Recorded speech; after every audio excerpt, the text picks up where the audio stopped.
Right, hi guys. Okay, so got ourselves another Lego model to build. This one's going to be a little bit different. This is the, and I know this is really childish, the Lego Technic 42112 concrete mixer truck, which, yes, I did buy because I am a child. Mostly bought it because it looks cool. Hopefully we're going to be able to build this and you'll be able to see everything. For anyone who's interested in my ongoing description of the equipment I'm using, I have these. So these are Rode wireless microphones which are tied into the phone via USB-C. Basically there's a rustling there, that was just me putting it back down again. And yeah, so far it sounds good from the test. And yeah, it's tied into the phone via a little transmitter. I'll probably do a video on those separately at some point because you guys like to see the Lego. But here we go.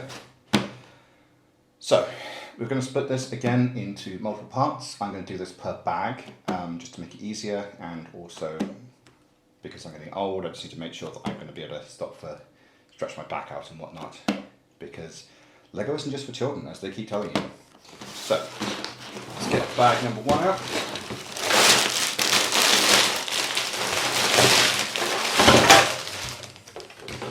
As you can see, quite a lot of bits, but I'm going to separate them out now. It's not so much bag one as stage one with bags. Because some of these are labelled 1, 2, 3, but they are separate bags. Yeah, with this one it looks like it's all standard Lego Technic bits apart from, well, I have no idea how you do this other than having a separate piece. So that's your concrete mixer, and it does have a little, I've noticed it has a screw mechanism inside, so when you turn it, it'll spit bits out. There's a little thing of bits that go in it. They're supposed to be, I don't know, you can't really have a liquid in it, so that'll do.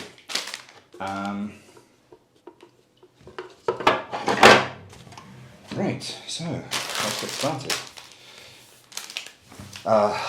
It is in 2 books, though I'll be honest, I think that might just be because of the size of the diagrams rather than anything else. I don't think it's going to be quite as scary as it looks. So we'll see how this goes, and yeah, try and get number 1 done without the video crashing or anything. So, yeah, so you can see number 1 is just going to be the drivetrain, and 2 is going to actually get the wheels on, and then 3 and 4 are going to be finishing up the assembly. So, make sure that's all on camera so I can see how much space I've got. Yep, so I'm not going to bother with the Nolan this time. For some of the other videos I've done it beforehand, but I'm just going to do as it comes. So, okay. And again, because of the size of the model, I'm going to keep the bits separate off screen so you don't get completely overwhelmed. And please excuse the rustling noise because, yeah, that's not so good for camera. So 1 second, just to, as you can actually see, although this is stage 1, there are in fact 4 bags. And there's just no way to neatly null this the way I did with the last video, which that was a nice size. So I know the Star Wars ones are a size where I can do and null and whatnot,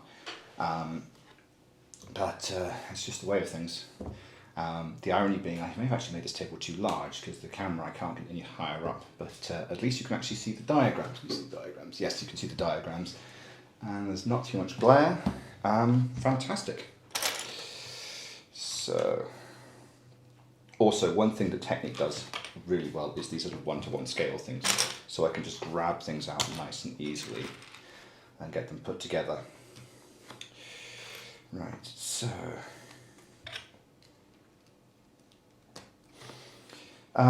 yeah, I've got to think what to do with all this Lego because all this is going back with me, and I think, as I said in the last video, I'm going to try and light a little bit further in. So I'm just trying to get rid of some of the shadows because I can see them building up behind me.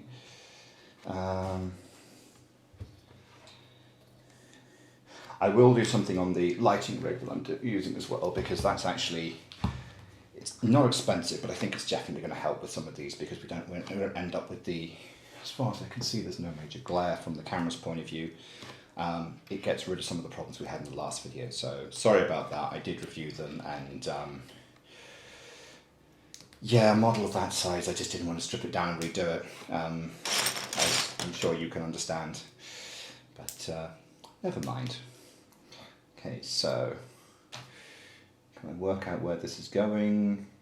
Yeah, so this is going to be part of the front part, but I think this first build is going to be a little abstract, because it is, as you can see, the drivetrain for the lorry, and so it's not going to be.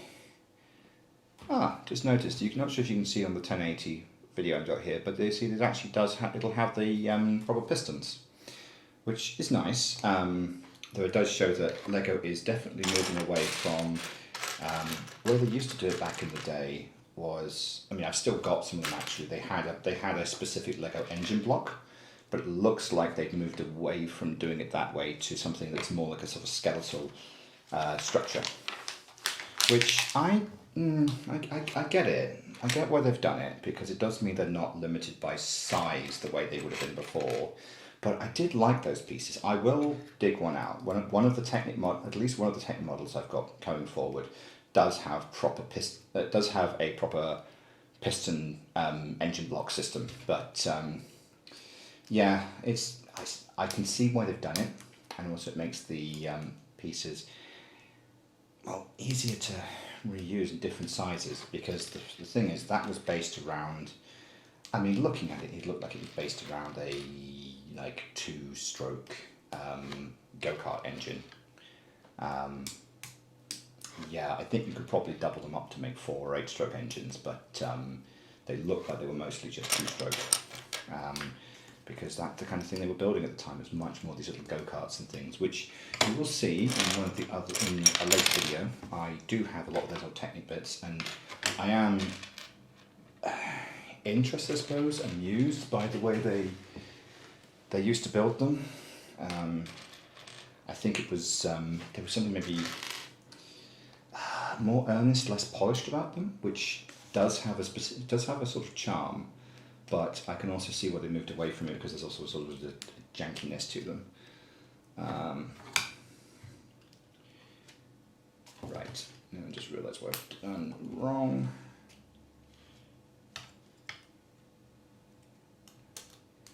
So, there we go. And I suppose that sort of gives you an idea of how big this thing's going to be. So it's going to be about yay big, so I'm hoping, check every so often I'm actually still on camera.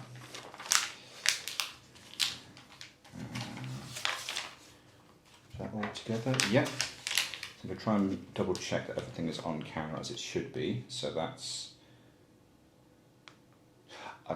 I've just realised I've preempted it with what I thought it was going to do, which luckily I was correct. I have done that before and gone, oh, no, that's wrong.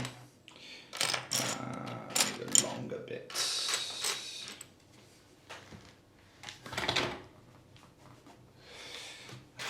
I need a long thing. I mean, don't we all, but you know what I mean.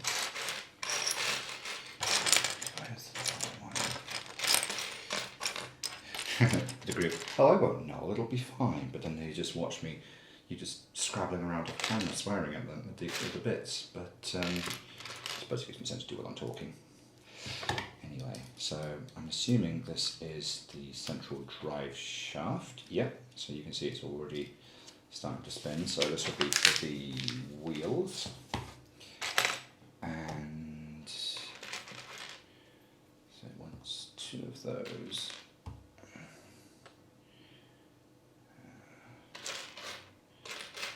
One second while I find those.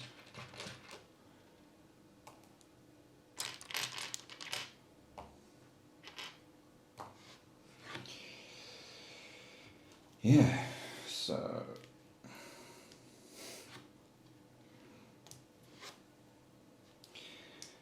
I suppose it should be a little bit topical, just as it's always fun to look back on these when it's out of date, but currently we are having problems with fuel shortages and football hooligans and a Conservative government, so welcome to the 1970s.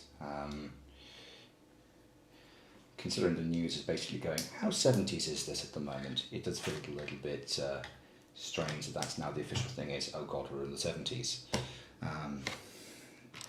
No winter of discontent yet, but we'll see how our idiot government deals with it.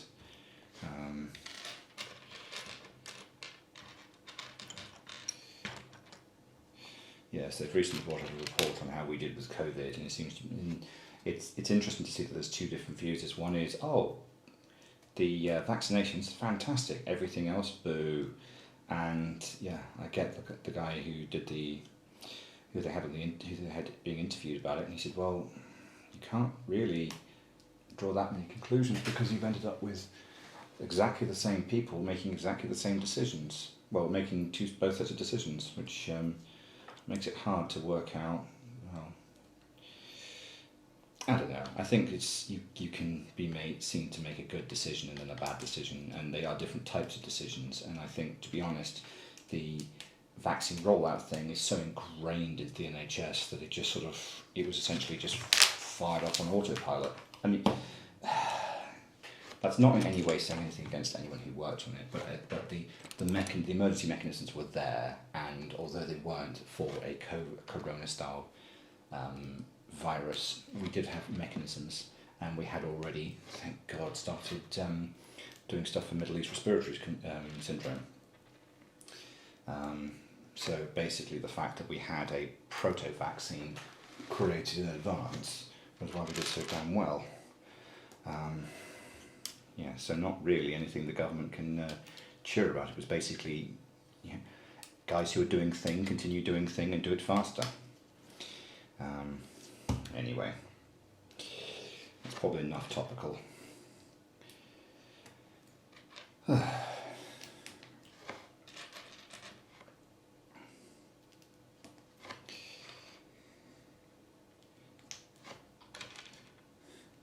So one thing I have been doing today with Mum was going through there's this crate of old photos.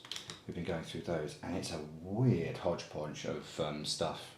A lot from when I was very small, some from various parts of my parents' lives, and it was just fascinating to go through, because there was things like sort of photos of my father's fiance when he was in the 60s, long before he met my mother,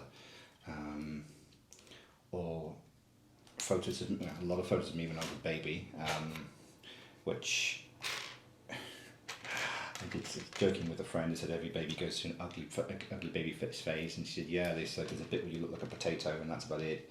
But no, it was fun to go through, and we had a good laugh going through some of them.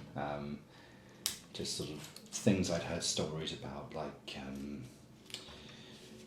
one that was recounted at my father's wake was he'd been in the Yemen, and I mean this was long time ago, not the Yemen as it is now, but I suppose a friendlier but more, I don't want to say primitive place, but a less developed place.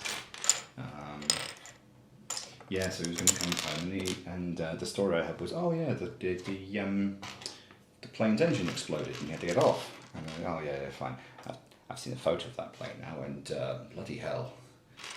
Yes, literally, engine exploded, scorch marks down the fuselage. Anyway, so we just calmly got off and ended up in the I think it was like the Cable and Wireless wives' tea morning or something. He just sort of turns up and he's like, hello, I haven't got anything to do, can I hang out with you ladies? And just had their stinking kerosene, which everyone was like, oh well, I suppose what else are you going to do with your time? You've got time to kill, you've packed up everything in your house, you just go back to the compound. But so it was strange seeing a story told to me over beers brought to life. There are quite a few like that. So, there was one there's one pack which is from Bahrain, which was, oh god, it dealt 60s, I think, and various people who are probably very old now getting carried away at a party, which it just amused me that your parents have embarrassing photos too, and it was hilarious. Didn't see any of my father, I must admit. I think he just had the camera. I think he was keeping well away from it, but yeah, it just made me laugh. And yeah, it's again the early 60s British expat, which is a hell of a style. It's sort of like a slightly frazzled 50s, but yeah, it was amusing. But, I don't know what we're going to do when we're that age. I mean, all that stuff's online, which is sometimes oddly harder to get hold of because the system is so geared towards showing us the new that digging your way back can be difficult at times. I keep all my stuff from Lightroom and stuff organised, but there's a lot of stuff just at Facebook and, well, I was going to say MySpace, but MySpace imploded as a system so long ago. I'm pretty sure all my data's been wiped. I ain't logged into it for a long time. I think last time I logged into MySpace was just to check if it still existed. It was like, oh, yeah, cool. My profile has been decimated, and now it says music, and that was that. But it's all very strange. MySpace still lives. But it is something which is really only bands have it. But I think things like Bandcamp and SoundCloud have probably killed it off at this point because they're just better systems. Oh well, so back up all your data and don't rely on corporations. Yeah, I mean, I need to practice what I preach a little bit more because I do have a lot of my photos are now stored on an Adobe server, but I do need to probably dig out the hard drive and do a complete data sync, maybe get a decent sized one, something which I don't know, it feels like a mechanical drive is the best option, just because SSDs are volatile to a degree. There is a possibility of just a complete malfunction. More something you see with memory sticks, but I have seen a complete data malfunction happen before, so I'm a little bit wary.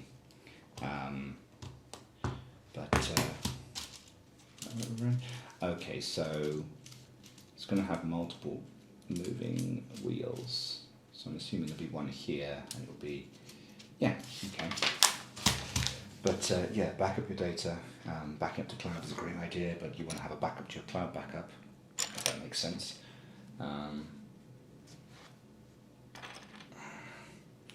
Which, I don't know, I mean, I know short term, like sort of within a couple of years, I'd say cloud is your best option, but if you want stuff where you can definitely find it in 10 years time, you do need to stick it in a relatively standardized open source format, and you want to stick it in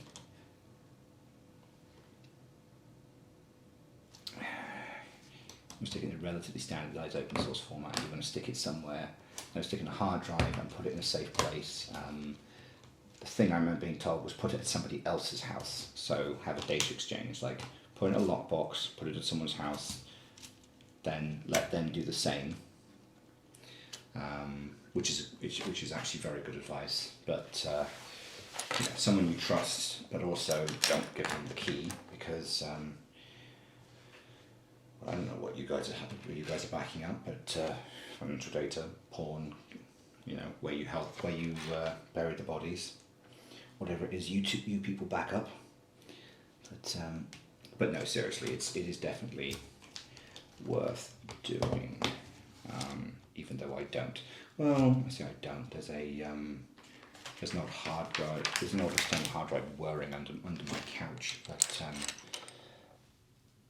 I haven't used it in a while, and I think I basically do data sync between Google Drive and OneNote and OneDrive. So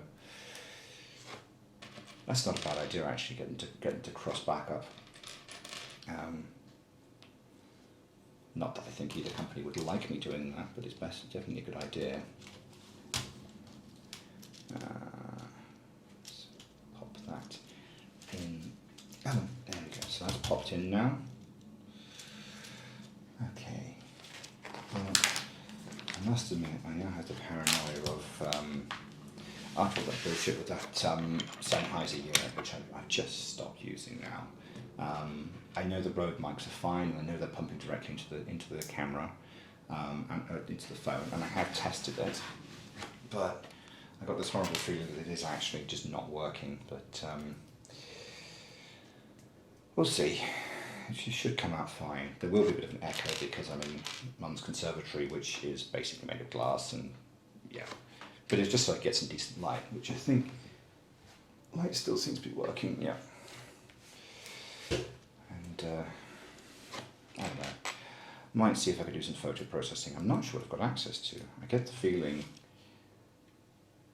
I don't know. I don't know if I have any Adobe products sufficient for this, but I know there's some open source stuff as well. Right, so he wants it held that way.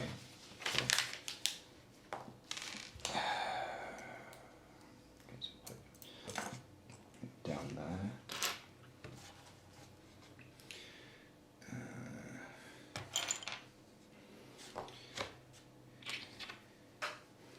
Yeah, I should probably get into doing some editing on this, put some of the, I will at some point, maybe I'll do it for the next build. This one, I just want to get the sound reproduction correct. I want to get it processing correctly via YouTube, but what I'm probably going to do going forward is get a proper editing suite, add in some music, some of the open source stuff that's on the YouTube library, so you'll hear the same generic music that everyone uses because it's cheap. And yeah, maybe a few phase-ins or some messages somewhere. I might just put some in just for the randomness. I'll just go, well, just to show I can, just have one or two somewhere. But well, this is basically how DankPods does it. Sorry to say, DankPods is a Australian gentleman. I've probably spoken about him on here before, who does videos on, it started off as him talking exclusively about iPods and things, but it's become him talking about vintage MP3 systems and headphones. I actually do have headphones that he's recommended before because he gave me some damn good recommendations. But most of his recording is actually just on an iPhone strung on a very much like the system I'm using here. So and that's fine in quality.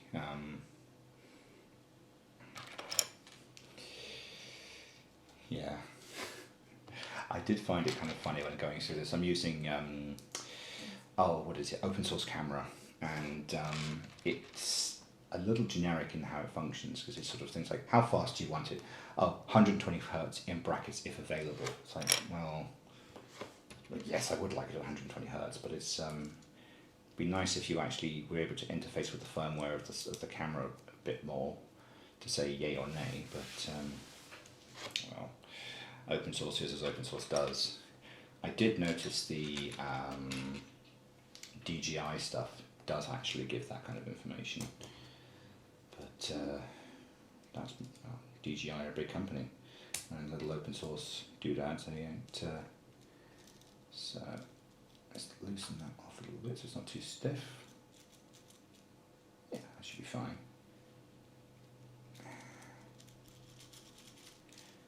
Okay, so that does like so, and then he ties in like, hang on, it does specify the way things are supposed to be. So let's have it like that and that, and then yeah, because you'll need to get all the flippy bits to line up 100%. So now,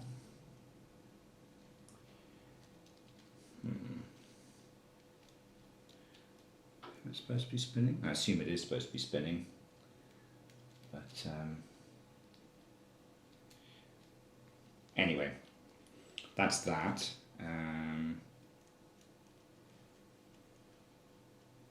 Well, that's the way it was done. Let me just go back and double check that very quickly. Yeah, so that is a free spin. Okay. Just going to ignore that. I suppose it's something this thick is going to be done on thin paper. So that's free spinning. And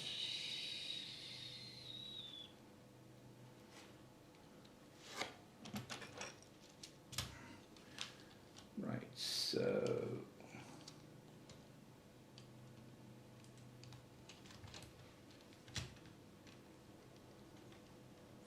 oh, right. Okay, those are two different, completely different systems.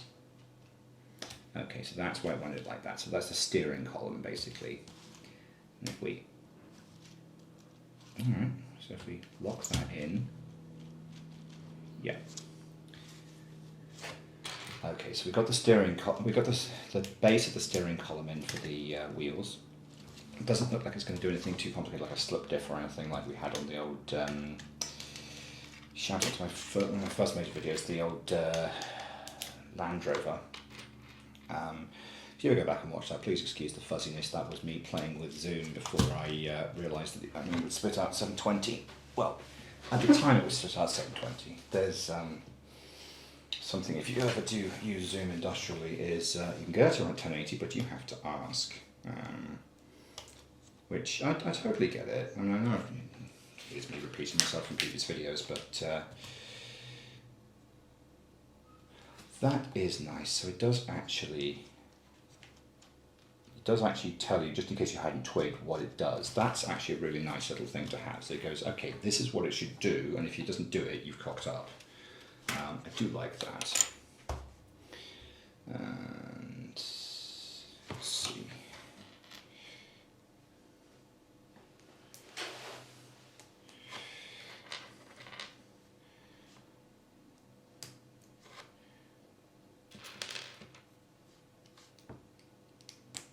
So that's going to be to, yeah, I just realised how I fucked it up.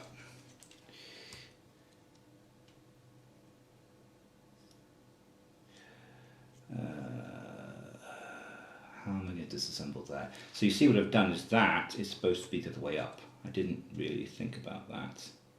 So I'm going to have to unbolt some bits. And then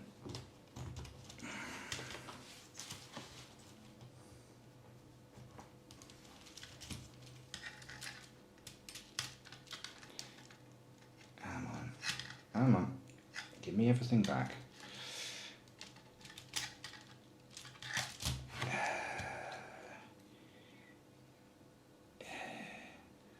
Oh nuts, I'm going to have to completely disassemble that. That is a genuine irritation. So what I should have done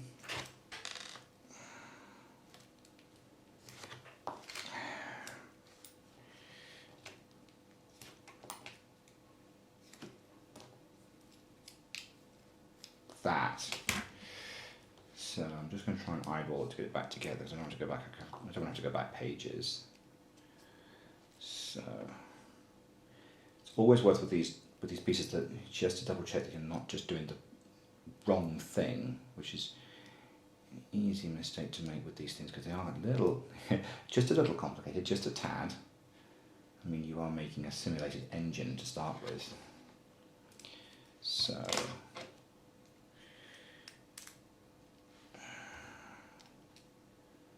there we go. Come on, get on there, you bastard. There we go. So I've got that to mesh correctly. And make sure those are both down. Right, and yeah, so now we can reassemble that. That was just an annoyance. And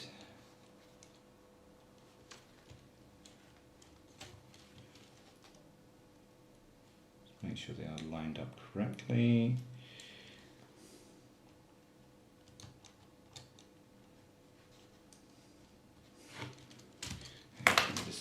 Sorry, I'm just being a little paranoid. I just want to make sure 100% the drivetrain is actually lined up correctly, so when I put it back together, I'm not going to end up with wonky wheels because, I mean, you know, just like what I just did there, which was to... Right, so...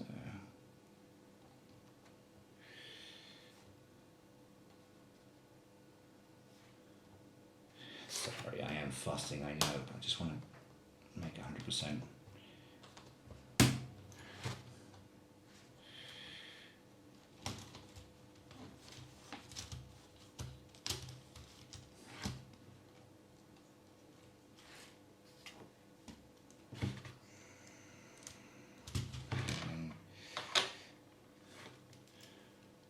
Yes, that is lined up. Yep, that's aligned.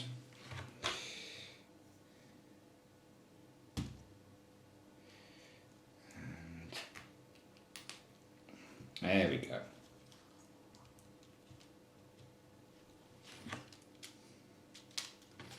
Right, that is now relatively secure. Cool.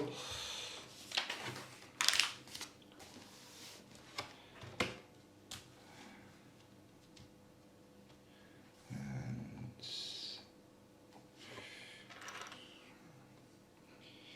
let's see, so one more. I'm not sure how this lines up with everything, because that's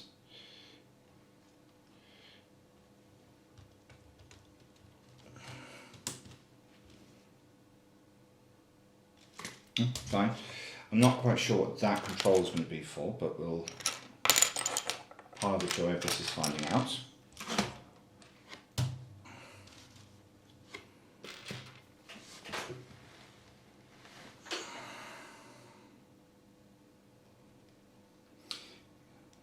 You know, one thing I might start doing is actually putting tape around the area so I can see exactly where it's in focus, because I've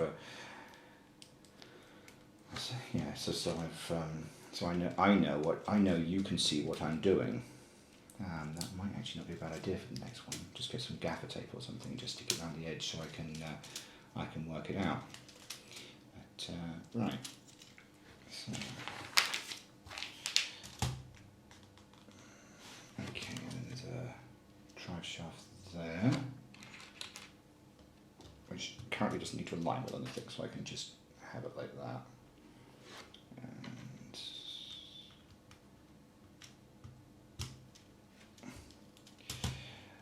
okay, so that's the transfer, and then this is just being used as a freewheeling axle.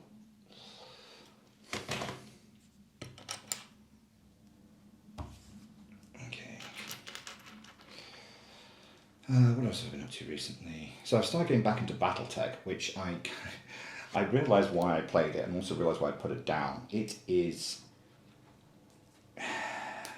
very particular, I think is the best way to put it. I do remember someone from Rock Paper Shotgun raging about it when it first came out.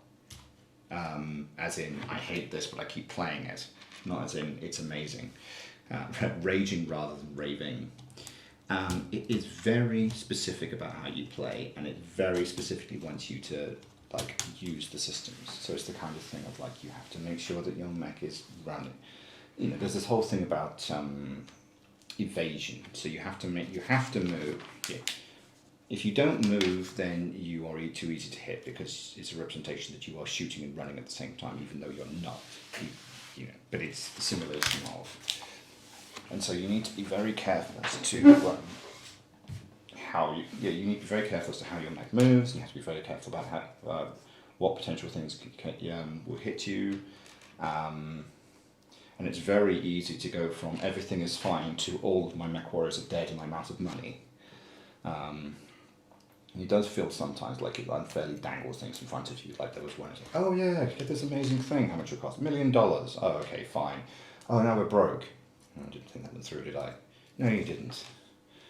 It's, you know, it's the option of either, I forget what it was. It was something like you need to hunt a thing, like a bird or something. And it's like, you can give them $1 million to suit up correctly, or you don't, and the person gets clobbers, basically. And it's like, great. And you do get some, like, some of the most advanced technology in the game, but you're then kind of a bit broke. I suppose it's sort of I suppose there's sort of a degree of like, you pay your money, you get your choice, because the kind of things that you're worrying about, or the kind of things the characters in the game worry about, because like, especially in the old 80s lore, it was much, well, I suppose grimdark is the best way to put it. It was like, a lot of it was like, oh, you know, these are old machines from the dawn of time and nobody knows how to use them, and then, you know, if you have one and you are nobility and you don't have it anymore and you are dead, and it's all that kind of thing. And they've sort of played that down a little bit, but it was sort of a degree of like, you have one of these and you're nobility, or you are, and then you lose it, and then you, yeah. But yeah, they have played that down a lot, quite a bit in the games. It's like, the world is fading, some of this stuff isn't made anymore, but it's not like the world is fading and it will die kind of thing, as much as it was before, which is probably for the best. You know, it's also, they do jump around the timeline a lot more than 40k does. I mean, 40k seems to be either now, Horus Heresy, War of the Beast, or a few other bits and pieces, and everything else in between is sort of essentially just the same, and so everyone kind of ignores it. But with BattleTech, there's much more of it jumping backwards and forwards. Like, you know, for those of you who haven't read the lore, and there is a lot of it, essentially, humanity goes out, it goes out into space, has, you know, forms this massive federated empire thing. Everyone's happy, then they're not, and you are fighting over the scraps of the old empire. I mean, that's very simply it. And so everything is falling apart because the empire's fallen apart, and the military fucked off at some point, and then the next stage is the military have basically turned themselves into this weird feudal society with lots of technology, and they come back and try and clobber everyone, and everyone goes, oh shit, we should pay attention to each other. And then there's a new age of discovery with all the clan tech and all this. So yeah, the game, the current BattleTech game, or the current sort of turn-based BattleTech game that Harebrained Schemes made, what, 2019 I think it came out. That is very much that's very much in lore of the stage of, things are sort of held together, but the big bad hasn't turned up yet, and so the story is actually, well, the story is all about, like, you know, lost kingdoms and whatnot. I mean, people did call the 2019 BattleTech story dull, but I don't think it is. It's very much like, you know, you are a mercenary working for the rightful queen and of this place, and there's been a coup, and you need to go back and avenge your mentor, who was also her mentor, and, you know, blah blah blah blah blah. Yeah, it's fine. It is a little po-face, you know, but you know, Madman takes control, and rightful heir to throne comes back, which, yeah, well, it's all very medieval, but it is all very medieval. I mean, there are some societies in the story that are technically democracies, but tend to be more things like representative monarchies, constitutional monarchies, that kind of thing. But yes, including a matriarchy, which I find interesting. You know, you must be a woman to be in charge, but generally they're seen as good old girls. Sure, fine. It's an interesting idea. I suppose no better or worse than a paternal, well, probably better than a paternal line, but it's like, okay, that's interesting. There have been matriarchies, it's just not a particularly Judeo-Christian way of doing it, so we don't see a lot of them. Okay, so that dock's in there. Okay, that makes sense, because I didn't want it to be rolling around loose. Then it wants me to put another of those together. Okay. Yeah, I don't know. I like it, but it's they have sort of got around some of the the logic sticking points that you would get in games like this, which is why is everybody running around with giant robots when they could just nuke a planet? Yeah, can't nuke a planet, mate. Sorry about that. So the idea is that there's in their world is that they have a faster than light travel system, which is based on essentially like messing with physics, but you can't do it on, you have to do it on the edge of the solar system, so everything's very slow because you've got to get to the ship that does the thing, and then it has to charge, and then there's a big thing, and it doesn't travel, it sort of shifts from one location to another, so it's all very complicated, but that's also how you do. The same technology allows for faster than light communication, and when everything falls apart with the Star League, the communication is taken over by Comstar, who are basically a cult. They sort of kind of worship the maintenance of the system, kind of all very mechanicus, and yeah, essentially everyone has to play nice because well, these systems are so massive and complicated that they can't be managed by any one group. They can be managed by the groups that know how they work, and you can't really replicate them because they're ancient technologies that only certain groups understand. So you end up in a situation where it's like, okay, the jump crews and Comstar make the rules, and if you disobey the rules, then you don't go anywhere, and you don't talk to anyone, and you get crushed. Which is an interesting way of doing it. So it's like, oh yeah, should we? It's like, yeah. Do not nuke habitable worlds. Okay, how do we control them? Giant robots. Okay, that makes sense. And yeah, it's an interesting idea, definitely. And then it's like, it's very much based on Dune, though. I mean, everything loops back to Dune eventually, because essentially I've just described the guild. But yeah, so it's not that innovative, but it's the same thing. If you've read Dune, if you understand the concept of War of Assassins, or ever played the old Westwood games, basically, mech warriors are used for a war of assassins. Which is sort of how the society has been deteriorating without actually imploding, is that you kind of have to almost declare things and whatnot. And yeah.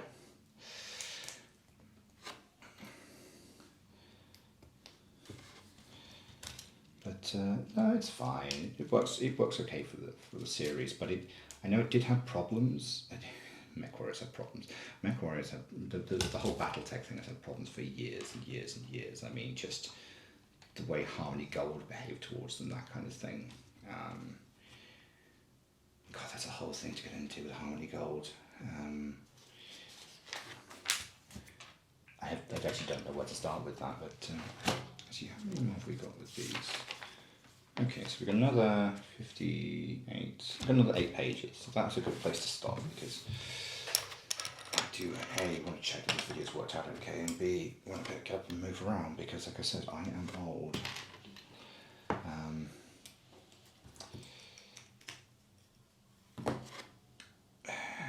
where did I start with? Yeah, so BattleTech was started back in the early 80s, and they wanted to call it Battle Droids, and Lucas said no, so they made it BattleTech, and so they're mechs, not droids. And then, essentially, as a budgetary thing, they bought a bunch of designs off I think it was Toei, not Toei. I can't remember the name. One of the Japanese animation studios from Macross. It'll come to me eventually. I think it was Toei. Toei Animation? Or were Toei a toy manufacturer? Anyway, whichever one it was, they licensed a bunch of designs so they could just get everything, so they could just bootstrap everything. And then there was the whole thing with Harmony Gold got the exclusive rights to all the Macross stuff to make Robotech. And then they started picking on FSA, they called. I can't remember the name of the company that originally created it and created Battletech, but they started fighting, they started picking on them, and they all got very mean and weird, and yeah, and they basically said, no, we'll stop using these. Okay, fine, and they did, and but every so often they take a swipe at Battletech and say this is, you know, copyrighted material. They go, no, we stop using the copyrighted material, and I think they're just trying to crush them. Like, Harmony Gold are not a nice company, and they've just been picking at Battletech for years, and so various versions of Battletech have been a little bit stuck in their in what they've been able to make. But sorry, I'm massively going off the topic with this, but yeah, so the Battletech sort of evolved out of this, and I don't know how many people actually play the game itself. It tends to be more of a video. It's one of those things where it's even more than Warhammer is. It's mostly known internationally because of its video games. I mean, there's been, especially in the 90s. I mean, MechWarrior 2, MechWarrior on the Battletech on the SNES. There was a version on the Mega Drive. There was Mech Commander 2, Battletech, and MechWarrior is up to what? Is up to I don't know, 5 now, and there's MechWarrior Online, and so it's strange that being one which even, I mean, much more than Warhammer is known because of adaptations of it, and FSA got bought out by Microsoft at one point. Okay, so now just make sure I've got this right. This is making sure I've got the differentials lined up, and it doesn't seem so bothered about. No, it wants to make sure they've got those so they line up that way and that way. Okay, fine. I think that's close enough. I think it's less of a problem with the slip diffs than it is with the other ones because of the way they revolve. But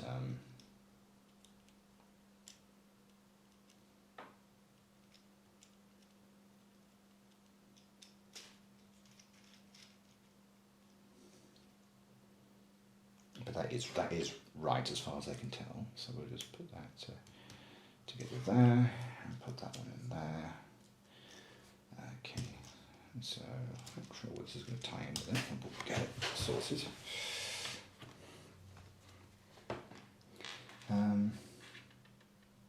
Yeah, so I've always been quite partial to, well, I know Battletech. I've never I had a copy of it, which I stole from the schools, but I think I did have a copy, and I remember just looking at it in that age. I was just like, too complicated, and put it back down again because yeah, it is very much based around, you have it's role playing in some of it where you've got a mech and there's this whole A4 sheet of you like heat sinks and whatnot, which may in a way be why it's done so well on PC or on the video games, because the let's make sure I'm still in this shop. Yeah, the game mechanics I think actually work better when you've got a computer to look after them, because there's so much muchness to it. But I don't know. It might be part of it. But yeah, it's a very faithful adaptation, but it does mean that you kind of have to deal with the, I suppose, the way the game is. You have to deal with the way the game is built, is the best way I can put it, because you do have things like turn orders and whatnot, which I'm trying to get my head around, but it means that, you know, the game literally says bigger is better. It's like, yeah, but small mechs go before big mechs, and then big, and so they have essentially turn order advantage, and which means that they can get the hell out of the way, and yeah. So there's much more of a thing where you can have harassing units, which, well, is in line with, I suppose, the way that the MechWarrior games themselves run, because the MechWarrior games, which are like essentially tank simulators. because in those there's again much more. There's very much more emphasis on, well, it's something like a first-person shooter, but you do actually need to take into account all these things, and you are driving around a tank. And I know some people sneer and go, well, this is just a dumb first-person shooter. It's like, no, it's a tank simulator with legs. And so,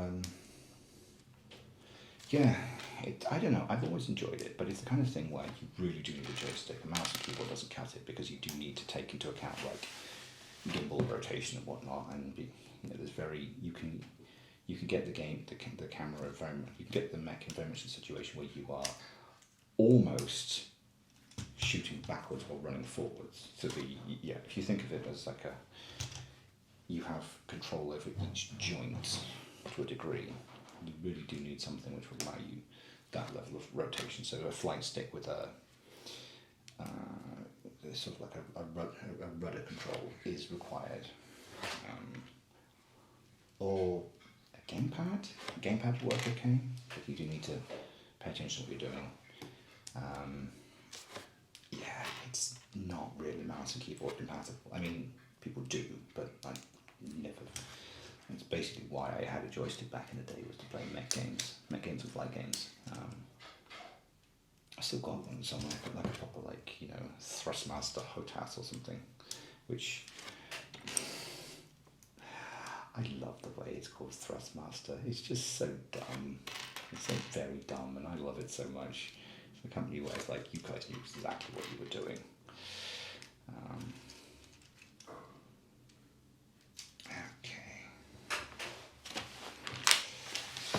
I'm going to have to power through this because my back is starting to hurt, and you know what, I'm going to put it down for a second. I'm going to do a jump cut, so see you guys in a second.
Yeah, sorry about that. I could have done some magic of YouTube stuff, but I didn't want to make it too jarring.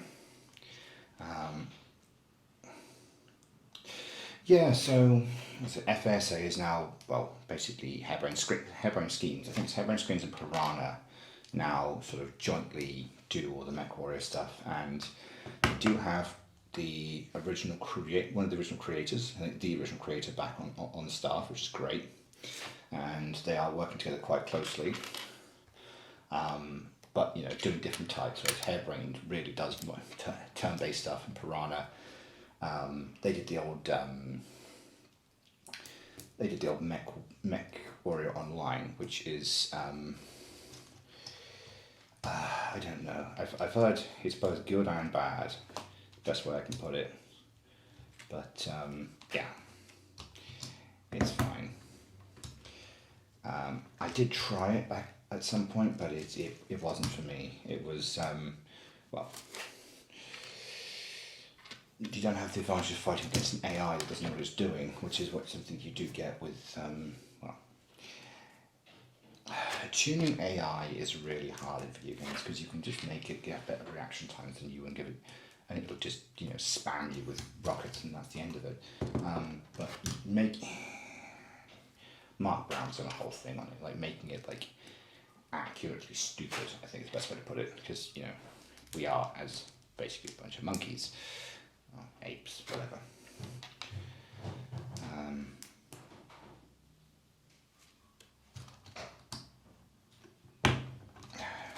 Anyway,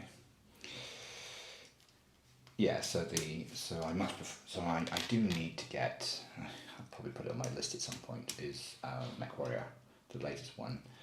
It's got Nathan Fillion in it, which is nice. It's always good to hear his voice because he's always good at this stuff. But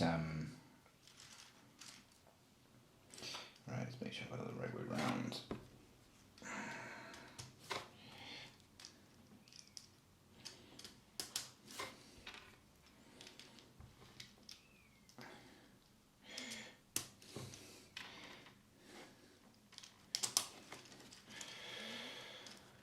Right.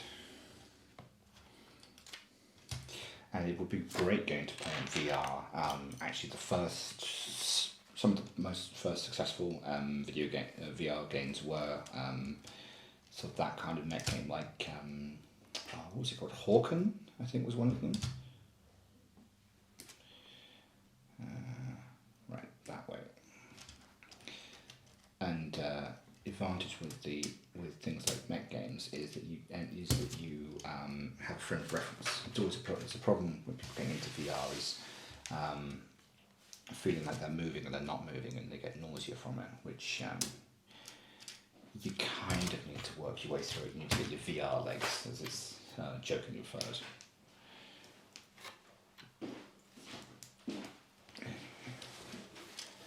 But, sorry, give me a second. Right, I'll see you a bit later then. I might go for a coffee with them. I'm not going to bring them back here because, quite frankly, It's up to you. Yeah, it's I haven't cleaned the place up and what have you, so I won't bring them back here. Fair enough. Anyway, I might go for a cup of coffee with them. Cool. Well, have fun.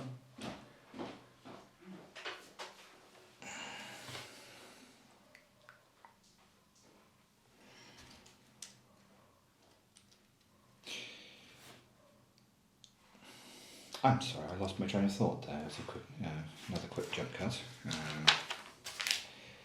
But not like I have much in the way of train of thought to start with. Okay, so that is going to be something to do with the... I don't know what that's going to be. It's going to be something to do with the...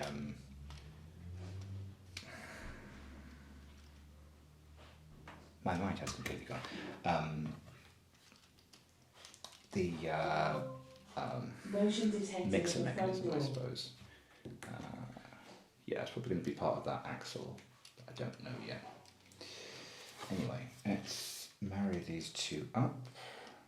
And so...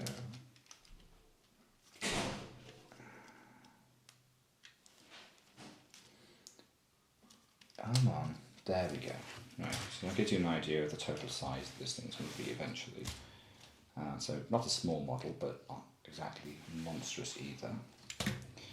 And now we just need to put some of the junction points in.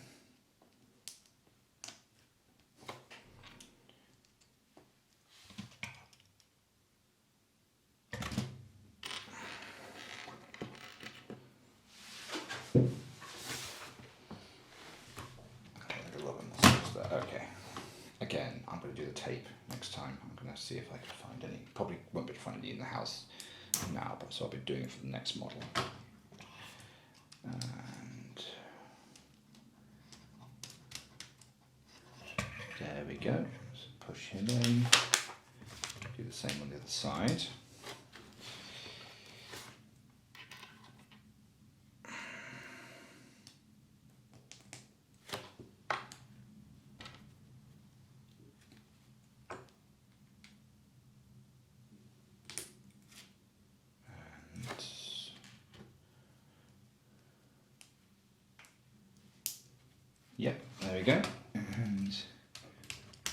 together. So that's the base drivetrain. Okay, I think it's probably a good place to start because we're about to go on to number 2, which is when we put the wheels on. But yeah, it looks pretty good so far. So you do actually have, so you've got slip diff on the rear wheels. These are just freewheeling. And then you'll see there is a junction point for, so it's going to have 2 sets of steering wheels. And what's that going to be for the front? That's going to be for the front bar. So it's 4 wheels, so it's 8-wheel truck. And yeah, looks good. And yeah, the nice thing is you see there, this is the little engine piston, which, yeah, it's not quite the same as the old drivetrains. It's the old, you know, the proper actual cylinder system, but I like it because it does give, it gives a little bit more control of the scale. Because otherwise, if this thing had the proper piston units, you'd be sort of about the size of this table. So anyway, so that was part 1. Part 2, I'll try and get it done today, or you may see it jump out to a different table, but I may do that anyway, considering the lighting is not perfect, considering the fact that the sun behind me. But yeah, stage 2 is when we put the wheels on, so that's nice. And yeah, you've got a little preview of what they look like, and I will see you guys for the next video. Don't forget to like and subscribe, as YouTubers tend to say.